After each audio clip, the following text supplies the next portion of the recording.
Hello my dear students, welcome back to Learn Easily channel. ಈ ಒಂದು ವಿಡಿಯೋದಲ್ಲಿ the beer Hunt story by Leo Tolstoy ಈ ಒಂದು ಕಥೆಯ ಕನ್ನಡದ ಸರಳವಾದಂತಹ ಸಾರಾಂಶವನ್ನು ಈಗ ಕಲಿಯೋಣ. ಲಿಯೋ ಟಾಲ್ಸ್ಟಾಯ್ರವರ ದ ಬಿಯರ್ ಹಂಟ್ ಈ ಒಂದು ಕಥೆಯಲ್ಲಿ ಟಾಲ್ಸ್ಟಾಯ್ರವರು ಈ ಕಥೆಯನ್ನು ಹೇಳ್ತಾ ಹೋಗ್ತಾರೆ. ಅವರ ಸ್ನೇಹಿತರೊಂದಿಗೆ ಒಂದು ಕರಡಿಯ ಒಂದು ಬೇಟೆಯಾಡ್ತಕ್ಕಂತಹ ಕಥೆಯಾಗಿರುತ್ತೆ. ಇಲ್ಲಿ ಮೊದಲಿಗೆ ಕರಡಿ ಬೇಟೆಯಾಡ್ತಕ್ಕಂತಹ ಒಂದು ಸಾಹಸಕ್ಕೆ ಕವಿ ಹೊರಟಿರ್ತಾರೆ. ಕವಿಯವರ ಒಬ್ಬ ಸ್ನೇಹಿತ ಅಥವಾ ಒಡನಾಡಿ ಏನು ಮಾಡ್ತಾರೆ, ಕರಡಿಯನ್ನು ಶೂಟ್ ಮಾಡ್ತಾರೆ. ಆದರೆ ಆ ಕರಡಿ ಸಾಯೋದಿಲ್ಲ, ಅದು ಗಾಯಗೊಂಡಿರುತ್ತೆ, ಅದು ತಪ್ಪಿಸಿಕೊಂಡು ಓಡಿ ಹೋಗುತ್ತೆ. ಆ ಕರಡಿ ಬೇಟೆಯಾಡೋಕ್ಕೆ ಹೋಗಿರ್ತಕ್ಕಂತಹ ಎಲ್ಲ ಒಂದು ಗುಂಪು ತಂಡ ಏನು ಮಾಡುತ್ತೆ, ಆ ಓಡಿ ಹೋದಂತಹ ಕರಡಿಯನ್ನು ತಕ್ಷಣವೂ ಹಿಂಬಾಲಿಸಿ ಹೋಗಿ ಬೇಟೆಯಾಡಬೇಕೆ ಅಥವಾ ಅದಕ್ಕಾಗಿ ಕಾಯಬೇಕೆ ಅಂತಕ್ಕಂತಹ ಒಂದು ಡಿಸ್ಕಷನ್ಗೆ ಕೂತ್ಕೊಳ್ತಾರೆ. ಅದರಲ್ಲಿ ಒಬ್ಬ ಕರಡಿ ಹಿಡಿತಕ್ಕಂತಹ ಒಬ್ಬ ವಯಸ್ಸಾದಂತಹ ವೃದ್ಧ ಹೇಳ್ತಾನೆ, ಆ ಕರಡಿ ಇನ್ನು ಒಂದು ರೀತಿ ಸಮಾಧಾನಗೊಳ್ಳೋದಕ್ಕೆ 5-6 ದಿನ ಆಗುತ್ತೆ, ಆದ್ದರಿಂದ ನಾವು 5-6 ದಿನ ಕಾಯೋಣ ಅಂತ ಸಲಹೆ ನೀಡ್ತಾನೆ. ನಂತರ ನಾವು ಈಗೇನಾದರೂ ಅದನ್ನು ತಕ್ಷಣ ಹಿಂಬಾಲಿಸಿ ಹೋದರೆ ಅದು ಮತ್ತಷ್ಟು ಎದುರೋದ್ರಿಂದ ಅದು ನಮಗೆ ಸಿಗೋದಿಲ್ಲ ಅಂತ ಹೇಳ್ತಾನೆ. ಆದರೆ ಒಬ್ಬ ಯುವ ಕರಡಿ ಹಿಡಿತಕ್ಕಂಥವನು ಹೇಳ್ತಾನೆ, ಈ ಒಂದು ಹಿಮವಾದಂತಹ ಪ್ರದೇಶ ಆಗಿದೆ, ಈ ಹಿಮದಲ್ಲಿ ಆ ದಪ್ಪನೆಯ ಕರಡಿ ಹೆಚ್ಚು ದೂರ ಹೋಗೋದಕ್ಕೆ ಸಾಧ್ಯ ಇಲ್ಲ, ಯಾಕಂದರೆ ಅದು ಗಾಯಗೊಂಡಿದೆ. ಈ ಹಿಮದಲ್ಲಿ ಅದು ಹೆಚ್ಚು ದೂರ ಓಡೋಕ್ಕೆ ಸಾಧ್ಯ ಇಲ್ಲ. ಮತ್ತು ನಾವು ಸ್ನೋ ಶೂಗಳನ್ನು ಹಾಕ್ಕೊಂಡಿರೋದ್ರಿಂದ ಅದನ್ನು ನಾವು ಹಿಂಬಾಲಿಸಿ ಬೇಗ ಹಿಡಿಬಹುದು ಅಂತ ಹೇಳಿ ಒಬ್ಬ ಯುವ ಕರಡಿ ಹಿಡಿತಕ್ಕಂಥವನು ವಾದಿಸ್ತಾನೆ. ಇಲ್ಲಿ ಕವಿಯ ಒಬ್ಬ ಸ್ನೇಹಿತ ಏನು ಮಾಡ್ತಾನೆ, ಇಲ್ಲ ನಾವು ಕಾಯೋಣ, ಈಗಲೇ ಹೋಗೋದು ಬೇಡ ಅಂತ ಹೇಳಿದ್ರೂ ಸಹ ಈ ಕವಿ ತನ್ನ ಇನ್ನೊಬ್ಬ ಸ್ನೇಹಿತನಾಗಿರ್ತಕ್ಕಂಥ ಡಾಮಿಯನ್ನೊಂದಿಗೆ ಆ ಕರಡಿಯ ಹೆಜ್ಜೆ ಗುರುತುಗಳನ್ನು ಹಿಂಬಾಲಿಸ್ಕೊಂಡು ಹೋಗೋದಕ್ಕೆ ನಿರ್ಧಾರ ಮಾಡ್ತಾರೆ.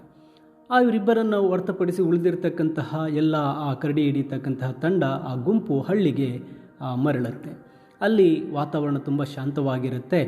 ಅಲ್ಲಿ ಒಂದು ಹಿಮ ಹೆಚ್ಚಾಗಿ ಇರುತ್ತೆ. ಆ ಹಿಮದ ಮೇಲೆ ಸ್ನೋ ಶೂಸನ್ನು ಹಾಕ್ಕೊಂಡು ಹೋಗ್ತಾ ಇರ್ತಾರೆ. ಅವರ ಸ್ನೋ ಶೂಗಳು ಸುಮಾರು 6 ಇಂಚಕ್ಕಿಂತ ಹೆಚ್ಚು ಆ ಹಿಮದಲ್ಲಿ ಊದ್ಕೊಳ್ತಾ ಇರುತ್ತೆ. ಅವರು ಕರಡಿಯ ಹೆಜ್ಜೆ ಗುರುತುಗಳನ್ನು ಹಿಂಬಾಲಿಸಿ ಹೋಗ್ತಾ ಇರ್ತಾರೆ.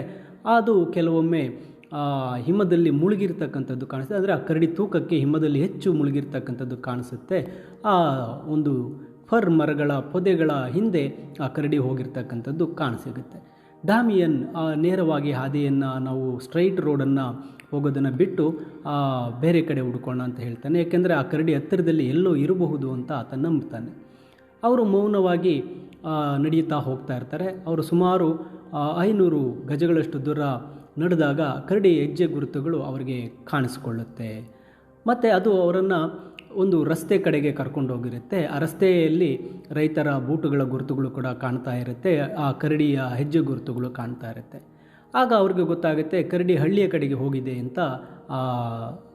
ಕಥೆಯ ಒಬ್ಬ ನಿರೂಪಕರಾಗಿರ್ತಕ್ಕಂತಹ ಟಾಲ್ಸ್ಟಾಯ್ ಮತ್ತು ಆ ಡಾಮಿಯನ್ ಇಬ್ಬರು ಏನು ಮಾಡ್ತಾರೆ, ಈ ಕರಡಿ ಹಳ್ಳಿ ಕಡೆಗೆ ಹೋಗಿದೆ ಅಂತ ಅಂದ್ಕೋತಾರೆ. ಆದರೆ ಡಾಮಿಯನ್ ಏನು ಮಾಡ್ತಾನೆ, ಬೇಗನೆ ಆ ಕರಡಿ ಒಂದು ಟೆಕ್ನಿಕ್ಕನ್ನು ಮಾಡಿದೆ ಅಂತಕ್ಕಂಥದ್ದನ್ನು ಕಂಡುಹಿಡಿತಾನೆ. ಅವರನ್ನು ತಪ್ಪು ದಾರಿ ಇಡಿಸೋದಕ್ಕಾಗಿ ಆ ಕರಡಿ ಏನು ಮಾಡಿರುತ್ತೆ, ಹಿಮ್ಮುಖವಾಗಿ ನಡ್ಕೊಂಡು ಬಂದಿರುತ್ತೆ. ಡಾಮಿಯನ್ ಏನು ಮಾಡ್ತಾನೆ, ಅದು ಹಿಮ್ಮುಖವಾಗಿ ಹೆಜ್ಜೆ ಗುರುತುಗಳನ್ನು ಮಾಡಿರುತ್ತೆ. ಅದನ್ನು ಹಿಂಬಾಲಿಸಿ ಹೋದಾಗ ಅವ್ರಿಗೆ ಅದು ಗೊತ್ತಾಗುತ್ತೆ, ಆ ಕರಡಿ ಒಂದು ಫರ್ ಮರದ ಹಿಂದೆ ತಿರುಗಿಕೊಂಡು ಮತ್ತೆ ಅದು ಮುಂದಕ್ಕೆ ಸಾಗಿರುತ್ತೆ. ಡಾಮಿಯನ್ ನಂತರ ತುಂಬ ಒಂದು ಕಾನ್ಫಿಡೆನ್ಸಿಂದ ಆ ಕರಡಿಯನ್ನು ಹೇಗೆ ನಾವು ಹಿಡಿಬೇಕು, ಸುತ್ತುವರಿಬೇಕು ಅಂತ ಹೇಳ್ತಾನೆ. ಅದು ಮುಂದೆ ಇರತಕ್ಕಂಥ ಒಂದು ಜೌಗು ಪ್ರದೇಶದಲ್ಲಿ ಆ ಕರಡಿ ಇದೆ ಅಂತ ಆತ ಏನು ಮಾಡ್ತಾನೆ, ಊಹೆ ಮಾಡ್ತಾನೆ. ಮತ್ತು ಅವರು ಆ ಫರ್ ಮರಗಳ ಮತ್ತು ಆ ಪೊದೆಗಳ ಮೂಲಕ ಸುತ್ತುತ್ತಾ ಅದನ್ನು ಹುಡುಕೋದಕ್ಕೆ ಪ್ರಾರಂಭಿಸ್ತಾರೆ. ಇಲ್ಲಿ ಕಥೆ ಹೇಳ್ತಾ ಇರ್ತಕ್ಕಂಥ ಕಥೆಗಾರ ಸ್ವಲ್ಪ ಟಯರ್ಡ್ ಆಗಿರ್ತಾನೆ. ಏಕೆಂದರೆ ಅವರ ಆ ಶೂಗಳು ಆ ಆಳವಾದ ಹಿಮದಲ್ಲಿ ಊತುಕೊಂಡು ಹೋಗ್ತಾ ಇರುತ್ತೆ. ಅದರಲ್ಲಿ ನಡೆಯೋದಕ್ಕೆ ಅವರಿಗೆ ಕಷ್ಟ ಆಗ್ತಾ ಇರುತ್ತೆ. ಅವರು ಆಗಾಗ್ಗೆ ಎಡವಿ ಬೀಳ್ತಾ ಇರ್ತಾರೆ. ಆದರೆ ಡಾಮಿಯನ್ ಏನು ಮಾಡ್ತಾನೆ, ಸುಲಭವಾಗಿ ಆ ಹಿಮದಲ್ಲಿ ಚಲಿಸ್ತಾ ಹೋಗ್ತಾ ಇರ್ತಾನೆ. ಇಲ್ಲಿ ಆ ನಿರೂಪಕರು ಒಂದು ಫರ್ರಿಂದ ಮಾಡಿರ್ತಕ್ಕಂಥ ತುಪ್ಪಳದ ಕೋಟನ್ನು ಸಹ ಆ ಡಾಮಿಯನ್ನೇ ಎತ್ಕೊಂಡು ಹೋಗ್ತಾ ಇರ್ತಾನೆ. ಮತ್ತು ಆ ನಿರೂಪಕರನ್ನು ಕತೆ ಹೇಳ್ತಕ್ಕಂಥವ್ರನ್ನು ಬನ್ನಿ ಬನ್ನಿ ಅಂತ ಪ್ರೋತ್ಸಾಹಿಸ್ತಾ ಅವ್ರನ್ನ ಕರ್ಕೊಂಡು ಸುಮಾರು 2 ಮೈಲಿಗಳನ್ನು ಸಾಗ್ತಾರೆ. ಅವರು ಆ ಒಂದು ಜೌಗು ಪ್ರದೇಶಕ್ಕೆ ಬಂದು ತಲುಪ್ತಾರೆ. ಡಾಮಿಯನ್ ಏನು ಮಾಡ್ತಾನೆ, ಆ ಒಂದು ಜೋಗು ಪ್ರದೇಶದಲ್ಲಿ ಮರಗಳ ಮೇಲೆ ಗಿಳಿಗಳು ಚಿಲಿಪಿಲಿಗುಟ್ಟೋದನ್ನು ಕೇಳಿಸ್ಕೊಳ್ತಾನೆ. ಓ, ಈ ಪಕ್ಷಿಗಳು ಇಲ್ಲಿ ಚಿಲಿಪಿಲಿ ಮಾಡ್ತಾ ಇದ್ದಾವೆ ಅಂದರೆ ಅಲ್ಲಿ ಕರಡಿ ಇರಬಹುದು ಅಂತ ಆತ ಊಹೆ ಮಾಡ್ತಾನೆ.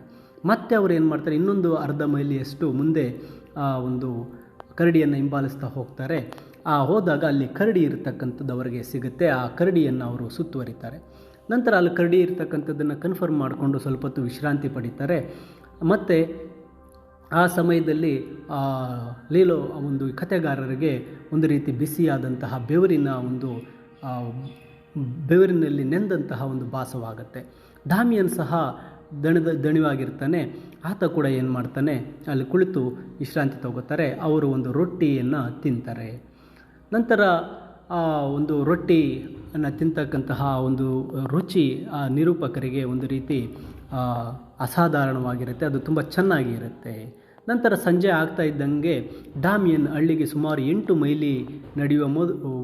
ಮೈಲಿ ನಡಿಬೇಕಾಗಿರುತ್ತೆ. ಅದಕ್ಕಾಗಿ ಅವರು ಏನು ಮಾಡ್ತಾರೆ, ಸ್ವಲ್ಪ ಹೊತ್ತು ನಾವು ಇಲ್ಲಿ ವಿಶ್ರಾಂತಿ ಪಡೆಯೋಣ ಅಂತ ಹೇಳ್ತಾನೆ. ಡಾಮಿಯನ್ ಆ ಫರ್ ಮರಗಳ ಮೇಲೆ ಒಂದು ಹಾಸಿಗೆಯನ್ನು ಮಾಡ್ತಾನೆ. ಅಲ್ಲಿ ಆ ಡಾಮಿಯನ್ ಮತ್ತು ಈ ಕಥೆ ಹೇಳ್ತಕ್ಕಂಥ ನಿರೂಪಕರು ಇಬ್ಬರು ಸಹ ಮಲಗ್ತಾರೆ. ನಂತರ ಈ ಕಥೆ ಹೇಳ್ತಕ್ಕಂಥ ಕವಿಯವರಿಗೆ ಎಚ್ಚರವಾಗುತ್ತೆ, ಒಂದು ದೊಡ್ಡ ಶಬ್ದದಿಂದ ಎಚ್ಚರವಾಗುತ್ತೆ. ಅದು ಏನು ಅಂತ ಅವರಿಗೆ ಗೊತ್ತಾಗೋದಿಲ್ಲ. ಆಗ ಅವರಿಗೆ ಅರಿವಾಗುತ್ತೆ, ನಾವು ಇಲ್ಲಿ ಕಾಡಿನಲ್ಲಿ ಮಲಗಿದ್ದೇವೆ ಅಂತಕ್ಕಂಥದ್ದು ಅವರಿಗೆ ಅರ್ಥ ಆಗುತ್ತೆ.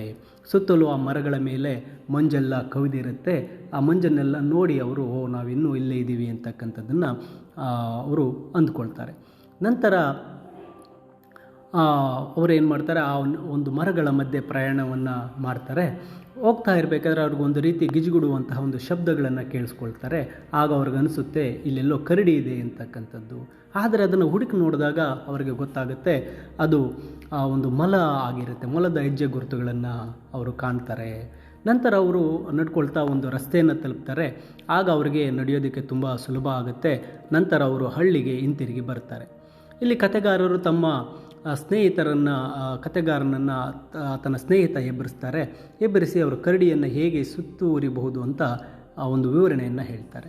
ಬೆಳಗಿನ ಜಾವದಲ್ಲಿ ಅವರು ಆ ಒಂದು ಕರಡಿಯನ್ನು ಸುತ್ತುವರಿಯುವಂಥ ಒಂದು ಪ್ಲ್ಯಾನನ್ನು ಮಾಡ್ಕೋತಾರೆ. ನಂತರ ಅವರು ರಾತ್ರಿ ಊಟ ಮಾಡಿ ಮಲಗ್ತಾರೆ. ನಂತರ ನಿರೂಪಕರನ್ನು ಮತ್ತೆ ಅವರ ಒಬ್ಬ ಸ್ನೇಹಿತ ಅವರನ್ನು ಎಬ್ಬರಿಸ್ತಾರೆ. ನಂತರ ಎಬ್ಬರಿಸಿ ಅವರು ತಮ್ಮ ಗನ್ನುಗಳನ್ನು ತಯಾರು ಮಾಡ್ಕೊಳ್ತಾರೆ. ಡಾಮಿಯನ್ ಆ ಒಂದು ಕರಡಿ ಹೆಜ್ಜೆ ಗುರುತುಗಳನ್ನು ಕಂಡುಹಿಡಿದಿರ್ತಾನೆ. ಮತ್ತು ಆ ಕರಡಿ ಹೊಡೆಯುವವರನ್ನು ಹೇಗೆ ಅದನ್ನು ಹಿಡಿಬೇಕು ಅಂತ ಅವರಿಗೆಲ್ಲ ತಿಳಿಸಿರ್ತಾನೆ. ನಂತರ ಕಥೆಗಾರರು ಸಹ ತಮ್ಮ ಗನ್ನುಗಳನ್ನು ಸಿದ್ಧ ಮಾಡ್ಕೋತಾರೆ. ಮತ್ತು ಅವರು ತುಂಬ ಹಿಮ ತುಂಬಿರ್ತಕ್ಕಂತಹ ದಟ್ಟವಾದ ಮಂಜಿನಲ್ಲಿ ಸ್ಲೈಡ್ಗಳನ್ನು ಹಾಕ್ಕೊಂಡು ಆ ಒಂದು ಮಂಜಿನ ಮೇಲೆ ಸ್ಲೈಡ್ನಲ್ಲಿ ಹೊರಡ್ತಾರೆ. ಅವರು ಆ ಒಂದು ಹಳ್ಳಿಯಿಂದ 30 ಜನ ರೈತರನ್ನು, ಅವರು ಆ ರೈತರ ಜೊತೆಗೆ ಒಂದು ಮಹಿಳೆಯರ ಗುಂಪನ್ನು ಸಹ ಕರೆದುಕೊಂಡು ಹೋಗ್ತಾರೆ. ಆ ರೈತರು ಮಹಿಳೆಯರೆಲ್ಲ ಕೋಲುಗಳನ್ನು ಹಿಡಿದು ಆ ಒಂದು ಕರಡಿಯನ್ನು ಹೊಡೆಯೋದಕ್ಕೆ ಹೋಗ್ತಾರೆ. ಡಾಮಿಯನ್ ಏನು ಮಾಡ್ತಾನೆ, ಅವರನ್ನು ಒಂದು ಸರ್ಕಲ್ ರೂಪದಲ್ಲಿ ಇರುವಂತೆ ಹೇಳಿ ಕರ್ಕೊಂಡು ಹೋಗ್ತಾನೆ. ಆ ಹಿಮ ತುಂಬ ಆಳವಾಗಿರುತ್ತೆ. ಆ ರೈತರು ಆ ಕಾಡಿಗೆ ಬಂದಾಗ ಅವರು ಅರ್ಧ ಭಾಗ ಹಿಮದಲ್ಲಿ ಹೂತು ಹೋಗಿರ್ತಾರೆ, ಅಷ್ಟು ಹಿಮ ಬಿದ್ದಿರುತ್ತೆ. ನಂತರ ಈ ಕಥೆಗಾರರು ಮತ್ತು ಅವರ ಸ್ನೇಹಿತರು ಸಹ ಎಲ್ಲರೂ ಸಹ ಅವರನ್ನು ಹಿಂಬಾಲಿಸುತ್ತಾ ಆ ಕಾಡಿನ ದಾರಿಯಲ್ಲಿ ಹೋಗ್ತಾ ಇರ್ತಾರೆ. ಆ ದಾರಿ ತುಂಬ ಕಷ್ಟಕರವಾಗಿರುತ್ತೆ. ಡಾಮಿಯನ್ ನಂತರ ಹೇಳ್ತಾನೆ, ಅವರೊಂದು ಸ್ಥಳಕ್ಕೆ ಬಂದು ಸೇರ್ಕೋತಾರೆ. ಅಲ್ಲಿ ಆ ಒಂದು ಸ್ಥಳದಲ್ಲಿ ನಿಂತ್ಕೋತಾರೆ. ಸುತ್ತಲೂ ಒಂದು ಫರ್ ಮರಗಳು ಇರುತ್ತೆ. ಅಲ್ಲಿ ಆ ಕರಡಿಯನ್ನು ಹೊಡೆಯೋದಕ್ಕೆ ಎಲ್ಲರೂ ಸಹ ಮುಂದಾಗ್ತಾರೆ. ಆ ಒಂದು ಪೊದೆಯ ಹಿಂದುಗಡೆ ಡಾಮಿಯನ್ ಮತ್ತು ತನ್ನ ನಿರೂಪಕರ ಒಬ್ಬ ಸ್ನೇಹಿತನನ್ನು ನಿಲ್ಲಿಸಿ, ನಿರೂಪಕರು ಸಹ ಅಂದರೆ ಈ ಕಥೆ ಹೇಳ್ತಕ್ಕಂತಹ ಕವಿಯು ಸಹ ಗನ್ನುಗಳನ್ನು ಸಿದ್ಧಪಡಿಸ್ಕೊಳ್ತಾರೆ. ಆ ಫರ್ ಮರದ ಬಳಿ ನಿಂತು ಸುತ್ತಲೂ ಆ ಒಂದು ಕರಡಿಗಾಗಿ ಹುಡುಕ್ತಾ ಇರ್ತಾರೆ. ಇಲ್ಲಿ ಕಥೆಗಾರರು ಸಹ ತಮ್ಮ ಕೈಯಲ್ಲಿ ಒಂದು ಗನ್ನನ್ನು ಹಿಡ್ಕೊಂಡು ಒಂದು ಮರದ ಹಿಂದೆ ನಿಂತಿರ್ತಾರೆ. ನಂತರ ಡಾಮಿಯನ್ ಜೋರಾಗಿ ಕೂಗ್ತಾನೆ, ಅಲ್ಲಿ ಕರಡಿ ಬರ್ತಾ ಇದೆ ಅಂತ ಹೇಳಿದಾಗ ಈಗ ಆ ರೈತರೆಲ್ಲರೂ ಸಹ ಆ ಕರಡಿಯ ಸುತ್ತಲೂ ಒಂದು ವೃತ್ತಾಕಾರದಲ್ಲಿ ಸರ್ಕಲ್ ರೂಪದಲ್ಲಿ ನಿಂತು ಕೂಗೋಕ್ಕೆ ಶುರು ಮಾಡ್ತಾರೆ. ಜೋರಾಗಿ ಸದ್ದನ್ನು ಮಾಡ್ತಾ ಇರ್ತಾರೆ. ಆಗ ಆ ನಿರೂಪಕರ ಸ್ನೇಹಿತ ಮತ್ತು ಕಥೆಗಾರ, ಈ ನಿರೂಪಕರಿಬ್ಬರು ಸಹ ತಮ್ಮ ಗನ್ನುಗಳನ್ನು ಹಿಡಿದು ಕರಡಿಯನ್ನು ಶೂಟ್ ಮಾಡೋದಕ್ಕೆ ಕಾಯ್ತಾ ಇರ್ತಾರೆ. ಈಗ ಆ ಕಥೆಗಾರರ ಒಂದು ಹೃದಯ ವೇಗವಾಗಿ ಬಡ್ಕೊಳ್ತಾ ಇರುತ್ತೆ, ಏಕೆಂದರೆ ಆ ಕರಡಿ ತುಂಬ ಜೋರಾಗಿ ನುಗ್ಗಿ ಬರ್ತಾ ಇರುತ್ತೆ. ನಂತರ ಆ ಒಂದು ಕಪ್ಪು ದೊಡ್ಡ ಕರಡಿಯನ್ನು ನೋಡ್ತಾರೆ. ನೋಡಿದ ತಕ್ಷಣ ಕಥೆಗಾರರು ಅದಕ್ಕೆ ಗುರಿ ಹಿಡಿದು ಹೊಡಿತಾರೆ. ಆದರೆ ಆ ಕರಡಿಗೆ ಅದು ಗಾಯಗೊಳಿಸಿರುತ್ತೆ. ಅದು ಹೆಚ್ಚು ಒಂದು ರೀತಿಯ ಸಾಯುವಂತಹ ಗಾಯ ಆಗಿರೋದಿಲ್ಲ. ಮತ್ತೊಂದು ಸಲ ಗುಂಡು ಹೊಡಿತಾರೆ. ಅದು ಗುರಿ ತಪ್ಪಿ ಒಂದು ಮರಕ್ಕೆ ಬಡಿಯುತ್ತೆ. ಆ ಕರಡಿ ಮತ್ತೆ ಜೋರಾಗಿ ತಪ್ಪಿಸ್ಕೊಳ್ಳೋದಕ್ಕೆ ಓಡ್ತಾ ಇರುತ್ತೆ. ಕಥೆಗಾರರು ಮತ್ತೆ ಗನ್ನನ್ನು ಲೋಡ್ ಮಾಡ್ತಾರೆ. ಆದರೆ ಇದ್ದಕ್ಕಿದ್ದಂತೆ ಆ ಕರಡಿ ಏನು ಮಾಡುತ್ತೆ, ಕಥೆಗಾರರ ಕಡೆಗೆ, ಅಂದರೆ ಈ ಒಂದು ಕಥೆಯನ್ನು ಹೇಳ್ತಾ ಇರ್ತಕ್ಕಂಥ ಲಿಯೋ ಟಾಲ್ಸ್ಟಾಯ್ರವರ ಕಡೆಗೆ ನುಗ್ಗಿ ಬರುತ್ತೆ. ಅದನ್ನು ನೋಡಿದಂಥ ಒಬ್ಬ ಮಹಿಳೆ ಜೋರಾಗಿ ಕೂಗ್ಕೊಳ್ತಾಳೆ. ನಂತರ ಡಾಮಿಯನ್ ಸಹ ಅಲ್ಲಿ ನಿಂತಿರ್ತಾನೆ. ಆತನು ಸಹ ಕರಡಿಯನ್ನು ಹೊಡೆಯೋದಕ್ಕೆ ಸಿದ್ಧನಾಗಿರ್ತಾನೆ. ಇಲ್ಲಿ ಆ ಕರಡಿಯನ್ನು ಶೂಟ್ ಮಾಡೋಕ್ಕೆ ಬಳಸಿರ್ತಕ್ಕಂಥ ಗನ್ನುಗಳಲ್ಲಿ ಗುಂಡು ಹೋಗಿರುತ್ತೆ. ಅವುಗಳನ್ನೆಲ್ಲ ಎಲ್ಲರೂ ಸಹ ರೀಲೋಡ್ ಮಾಡ್ತಾ ಇರ್ತಾರೆ. ಅಲ್ಲಿ ಆ ಕಥೆಗಾರರು ಆ ಕರಡಿ ಸತ್ತಿರಬಹುದು ಅಂತ ಊಹೆ ಮಾಡ್ತಾರೆ. ಆದರೆ ಅದು ಸತ್ತಿರೋದಿಲ್ಲ. ಅದು ಆ ಕರಡಿ ತಪ್ಪಿಸಿಕೊಂಡಿರುತ್ತೆ. ಮತ್ತು ಆ ಕರಡಿ ಏನು ಮಾಡುತ್ತೆ, ಜೋರಾಗಿ ಸುಂಟರ ಗಾಳಿಯಂತೆ ಶಬ್ದ ಮಾಡುತ್ತಾ ಅದು ಆ ಕವಿಯವರ ಕಡೆಗೆ ನುಗ್ಗಿ ಬರುತ್ತೆ. ಬಂದದ್ದೇ ಆ ಕವಿ ಅಥವಾ ನಿರೂಪರ ಕಥೆಗಾರರ ಮೇಲೆ ಆ ಕರಡಿ ಏನು ಮಾಡುತ್ತೆ, ಅಟ್ಯಾಕ್ ಮಾಡುತ್ತೆ. ಇಲ್ಲಿ ಆ ನಿರೂಪಕರು ತಪ್ಪಿಸ್ಕೊಳ್ಳೋಕ್ಕೆ ಗುಂಡನ್ನು ಹಾರಿಸೋದಕ್ಕೆ ಟ್ರೈ ಮಾಡ್ತಾರೆ. ಆದರೆ ಕರಡಿ ತಪ್ಪಿಸ್ಕೊಳ್ಳುತ್ತೆ. ಮತ್ತೆ ಅದನ್ನ ಗುಂಡು ಹಾರಿಸ್ತಾರೆ. ಆ ಗುಂಡು ಆ ಕರಡಿಯ ತಲೆಗೆ ಬಡ್ದಿರುತ್ತೆ. ಆದರೆ ಅದಕ್ಕೆ ಗಾಯ ಆಗಿರುತ್ತೆ, ಅದನ್ನು ಕೊಂದಿರೋದಿಲ್ಲ. ಆ ಗಾಯಗೊಂಡ ಕರಡಿ ಏನು ಮಾಡುತ್ತೆ, ತನ್ನ ತಲೆಯನ್ನು ಎತ್ತಿ ತನ್ನ ಕಿವಿಗಳನ್ನು ಹಿಂದಕ್ಕೆ ಎಳೆದು ಹಲ್ಲುಗಳನ್ನು ತೋರಿಸುತ್ತಾ ಅದು ಒಂದು ಕಥೆಗಾರರ ಮೇಲೆ ಅಟ್ಯಾಕನ್ನು ಮಾಡುತ್ತೆ. ಆ ಕಥೆಗಾರರ ಮೇಲೆ ಬಿದ್ದ ತಕ್ಷಣ ಏನಾಗ್ತಾರೆ, ಅವರು ಕೆಳಗೆ ಬೀಳ್ತಾರೆ. ಆ ಕರಡಿ ಏನು ಮಾಡುತ್ತೆ, ಹಿಂದಕ್ಕೆ ತಿರುಗಿ ಬಂದು ಮತ್ತೆ ಆ ಕಥೆಗಾರರ ಮೇಲೆ ಕುಳಿತು ಅವರ ಮುಖವನ್ನು, ಅವರ ತಲೆಯನ್ನು ತನ್ನ ಬಾಯಿಯಲ್ಲಿ ಆ ಕರಡಿ ಕಚ್ಚುತ್ತಾ ಇರುತ್ತೆ. ಆ ನಿರೂಪಕರ ಪೂರ್ಣವಾದಂಥ ಮುಖವನ್ನು ಬಾಯಲ್ಲಿ ಎಳ್ಕೊಳ್ಳೋದಕ್ಕೆ ಅದು ಟ್ರೈ ಮಾಡ್ತಾ ಇರುತ್ತೆ.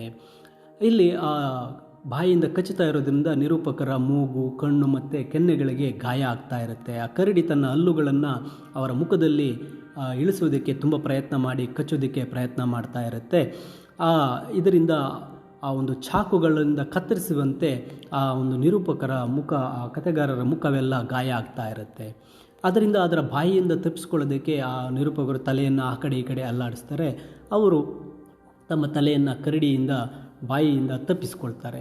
ಆ ಕರಡಿ ಇಡೀ ತೂಕವು ಅವರ ಒಂದು ದೇಹದ ಮೇಲೆ ಇರುತ್ತೆ. ನಂತರ ಅಲ್ಲಿ ಡಾಮಿಯನ್ ಮತ್ತೊಮ್ಮೆ ಗುಂಡನ್ನು ಹಾರಿಸ್ತಾರೆ. ಆಗ ಕರಡಿ ಏನು ಮಾಡುತ್ತೆ, ತಲೆ ಎತ್ತಿ ಅಲ್ಲಿಂದ ನೆಗೆದು ಓಡಿ ಹೋಗಿಬಿಡುತ್ತೆ. ನಂತರ ನಿರೂಪಕರ ಒಬ್ಬ ಸ್ನೇಹಿತ ಮತ್ತು ಡಾಮಿಯನ್ ಇಬ್ಬರು ಸಹ ನಿರೂಪಕರ ಒಂದು ಸಹಾಯಕ್ಕಾಗಿ ಅಲ್ಲಿ ಓಡಿ ಬರ್ತಾರೆ. ಓಡಿ ಬಂದಾಗ ನಿರೂಪಕರು ಆ ಒಂದು ಹಿಮದಲ್ಲಿ ಹೂತಿ ಹೋಗಿರ್ತಾರೆ. ಇಲ್ಲಿ ಡಾಮಿಯನ್ ಒಂದು ಕೋಲನ್ನು ಒಂದು ಆಯುಧವನ್ನಾಗಿ ಹಿಡಿದು ಆ ಕರಡಿಗೆ ನಿಲ್ಲುವಂತೆ ಕೂಗುತ್ತಾ ಓಡಿ ಬರ್ತಾನೆ. ಕರಡಿ ಅಲ್ಲಿಂದ ಏನು ಮಾಡುತ್ತೆ, ಓಡಿ ಹೋಗುತ್ತೆ. ನಂತರ ಕಥೆಗಾರರು ಎದ್ದಾಗ ಅವರಿಗೆ ಅವರ ಒಂದು ಆ ಮಂಜಿನ ಮೇಲೆ ಸಾಕಷ್ಟು ರಕ್ತ ಚೆಲ್ಲಿರುತ್ತೆ. ಅವರ ಮುಖವೆಲ್ಲ ಹರಿದು ಹೋಗಿರುತ್ತೆ. ಅವರ ಒಂದು ಉತ್ಸಾಹದಲ್ಲಿ ಆ ನೋವು ಅವರಿಗೆ ಕಾಣಿಸೋದಿಲ್ಲ. ಮತ್ತು ಅವರ ಒಂದು ಸ್ನೇಹಿತರು ಮತ್ತು ಇತರರು ಎಲ್ಲರೂ ಸೇರಿ ಆ ನಿರೂಪಕರ ಒಂದು ಮುಖದ ಮೇಲಿನ ಗಾಯದ ಮೇಲೆಲ್ಲ ಆ ಮಂಜನ್ನು ಹಾಕ್ತಾರೆ. ಆದರೂ ಸಹ ನಿರೂಪಕ ಕರಡಿಯನ್ನು ಹುಡುಕುವಲ್ಲಿ ಎಲ್ಲಿದೆ ಮತ್ತೆ ಕರಡಿ ಬರುತ್ತೆ ಅಂತ ಅವರು ಕೂಗುಗಳನ್ನು ಹೇಳ್ತಾನೆ ಇರ್ತಾರೆ. ತಮ್ಮ ಗನ್ನುಗಳನ್ನು ಹಿಡಿದು ಆ ಕರಡಿ ಕಡೆಗೆ ಹೋಗೋಣ ಅಂತ ಹೇಳ್ತಾನೆ ಇರ್ತಾರೆ.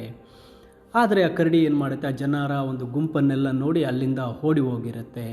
ಅದರ ಹೆಜ್ಜೆ ಗುರುತುಗಳು ಅದರಲ್ಲಿ ತಲೆಯಿಂದ ರಕ್ತ ಸುರಿತಾ ಇರೋದನ್ನ ಎಲ್ಲರೂ ನೋಡಿರ್ತಾರೆ. ಅದನ್ನು ಹಿಂಬಾಲಿಸ್ಕೊಂಡು ಹೋಗೋಣ, ಅದರ ಹೆಜ್ಜೆ ಗುರುತು ಬೀಳ್ತಾ ಇದೆ, ಅದಕ್ಕೆ ಗಾಯ ಆಗಿರೋದ್ರಿಂದ ರಕ್ತ ಇದೆ, ಅವುಗಳನ್ನು ಹಿಂಬಾಲಿಸ್ಕೊಂಡು ಹೋಗೋಣ ಅಂತ ಎಲ್ಲರೂ ಬಯಸ್ತಾರೆ. ಆದರೆ ಈ ಕಥೆಗಾರರಿಗೆ ಆ ಗಾಯಗಳಿಂದ ತುಂಬ ನೋವಾಗ್ತಾ ಇರುತ್ತೆ. ಆದ್ದರಿಂದ ಅವರು ಒಂದು ಡಾಕ್ಟರನ್ನು ಒಂದು ಟ್ರೀಟ್ಮೆಂಟ್ಗೋಸ್ಕರ ಏನು ಮಾಡ್ತಾರೆ, ಅಲ್ಲಿಂದ ಹೊರಟು ಸಿಟಿಗೆ ಹೋಗ್ತಾರೆ. ಅಲ್ಲಿ ಡಾಕ್ಟರ್ ಏನು ಮಾಡ್ತಾರೆ, ಈ ಕಥೆಗಾರರ ಗಾಯಗಳಿಗೆ ಹೊಲಿಗೆಗಳನ್ನು ಹಾಕ್ತಾರೆ. ಅವು ಬೇಗನೆ ಗುಣ ಸಹ ಆಗುತ್ತೆ. ಇದಾದ 1 ತಿಂಗಳ ನಂತರ ಆ ನಿರೂಪಕರು, ಡಾಮಿಯನ್ ಮತ್ತು ನಿರೂಪಕರ ಸ್ನೇಹಿತರು ಎಲ್ಲರೂ ಸಹ ಮತ್ತೆ ಕರಡಿಯನ್ನು ಭೇಟಿಯಾಡೋಕ್ಕೆ ಹೋಗ್ತಾರೆ. ಆದರೆ ಆ ಸಮಯದಲ್ಲಿ ಆ ನಿರೂಪಕರಿಂದ ಆ ಕರಡಿಯನ್ನು ಕೊಲ್ಲೋದಕ್ಕೆ ಆಗೋದಿಲ್ಲ. ಆ ಕರಡಿಯನ್ನು ಏನು ಮಾಡ್ತಾರೆ, ಒಂದು ಸರ್ಕಲ್ನೊಳಗೆ ಹಾಕ್ಕೊಳ್ತಾರೆ. ಅದು ತುಂಬ ಗರ್ಜಿಸ್ತಾ ಇರುತ್ತೆ. ಆ ಕರಡಿಯನ್ನು ಡಾಮಿಯನ್ ಏನು ಮಾಡ್ತಾನೆ, ಗುಂಡು ಹಾರಿಸಿ ಕೊಲ್ತಾನೆ. ಇಲ್ಲಿ ನಿರೂಪಕರು ಅಂದರೆ ಕತೆಗಾರರು ಆರಿಸ್ತಕ್ಕಂಥ ಗುಂಡು ಕರಡಿಯ ಒಂದು ಬಾಯಿಯ ದವಡೆಯನ್ನು ಮುರಿದು ಹಾಕಿರುತ್ತೆ, ಒಂದು ಹಲ್ಲು ಸಹ ಅದು ಕಿತ್ತೋಗಿರುತ್ತೆ. ಮತ್ತು ಆ ಕರಡಿಯನ್ನು ಕೊಂದ ನಂತರ ಆ ಕರಡಿಯ ಕಪ್ಪು ಒಂದು ಚರ್ಮ ತುಪ್ಪಳವನ್ನು ನಿರೂಪಕರು ತಗೊಳ್ತಾರೆ.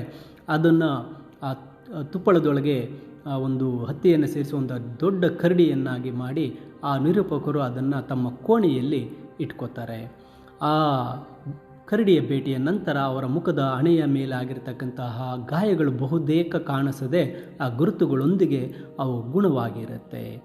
ಈ ರೀತಿಯಾಗಿ ಆ ನಿರೂಪಕರಾದಂಥ ಲಿಯೋ ಟಾಲ್ಸ್ಟಾಯ್ ಅವರು ತಮ್ಮ ಸ್ನೇಹಿತರು ಮತ್ತು ಒಂದು ಡಾಮಿಯನ್ನ ಸಹಾಯದೊಂದಿಗೆ ಆ ಕರಡಿಯ ಬೇಟೆಯನ್ನು ಮಾಡಿರ್ತಾರೆ.